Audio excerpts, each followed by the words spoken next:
मांझी स्थित मधुश्री कॉलोनी के लोग अब पूरी तरह परेशान हो चुके हैं। कॉलोनी में स्थित एक निजी नर्सिंग होम की लापरवाही और अनदेखी के खिलाफ आज कॉलोनी वासियों ने आमरण अनशन शुरू कर दिया।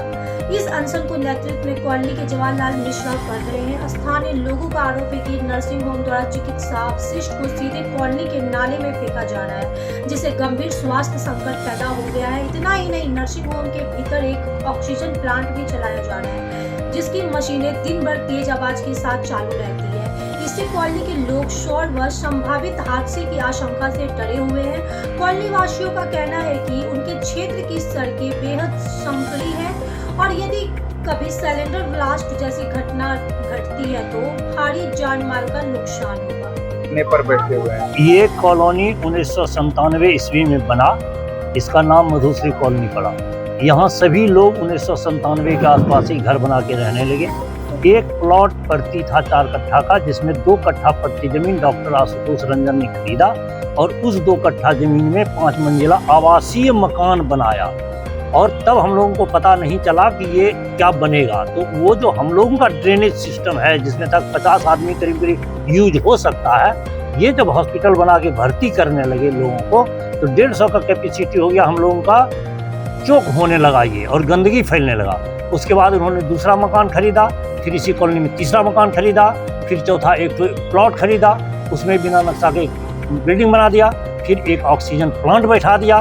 उसमें कोई बायो वेस्टेज का कोई व्यवधान नहीं रखा है। इनका पानी कैसे, सीवेज सिस्टम नहीं रखा हॉस्पिटल में। ये हम लोगों के दबाव डाल रहा है हम लोगों के नाली पर, तो उनको अपना नाली सीवेज का ये इंतजाम कर लें, ऑक्सीजन प्लांट बंद कर दें। इधर एक हॉस्पिटल बना रहे हैं मेरे दाहिनी तरफ, जो इलीगल है, उसमें नक्शा पास नहीं है, इसको बंद कर दें। तो अभी नगर निगम ने उसको बंद लगा दिया है, अभी बंद का चिट्ठी दे दिया, इसको बंद कर दिया गया। लेकिन हम लोगों के पास अभी बाकी है कि ड्रेनेज सिस्टम अपना करे, कचरा फेंकने वाला व्यवस्था ये अपना करे और ये ऑक्सीजन प्लांट बंद करे। डॉक्टर आशुतोष रंजन द्वारा निर्माण किया जा रहा था, उस पर उनके पड़ोसी जवाहरलाल मिश्रा द्वारा आवेदन दिया गया। आवेदन पर उस पर कार्रवाई करने की मांग की गई थी। इसी संदर्भ में उनके द्वारा अनशन किया गया था और नगर आयुक्त के निर्देशानुसार उनको नोटिस जारी कर दिया गया है और उनको काम बंद करने का निर्देश दिया। शेष उनको 30/4 को आकर दोनों पक्ष अपने अपने कागजातों के साथ नगर आयुक्त के समक्ष उपस्थित होंगे। जो वैधानिक प्रक्रिया होगी उसके तहत कार्रवाई की जाएगी, ऐसा नगर आयुक्त ने निर्देश देकर मुझे भेजा था। मैंने उनको नोटिस रिसीव करवा दिया।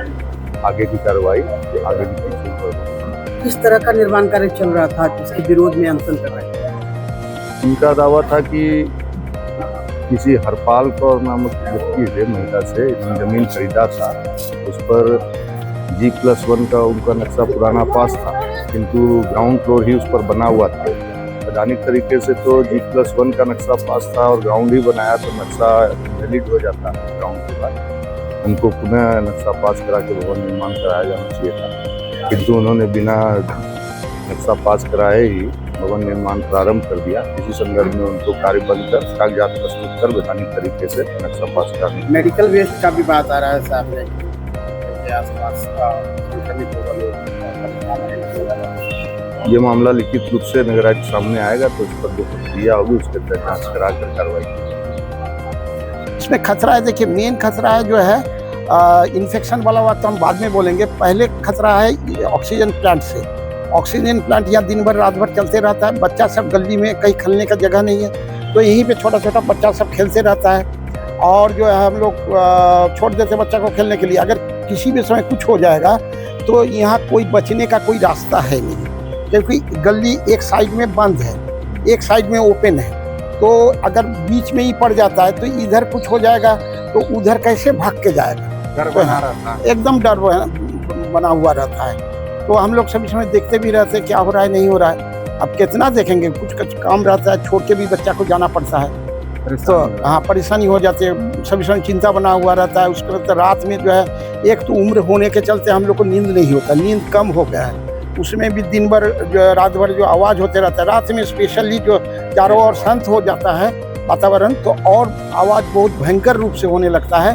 उसमें नींद में बहुत खलल।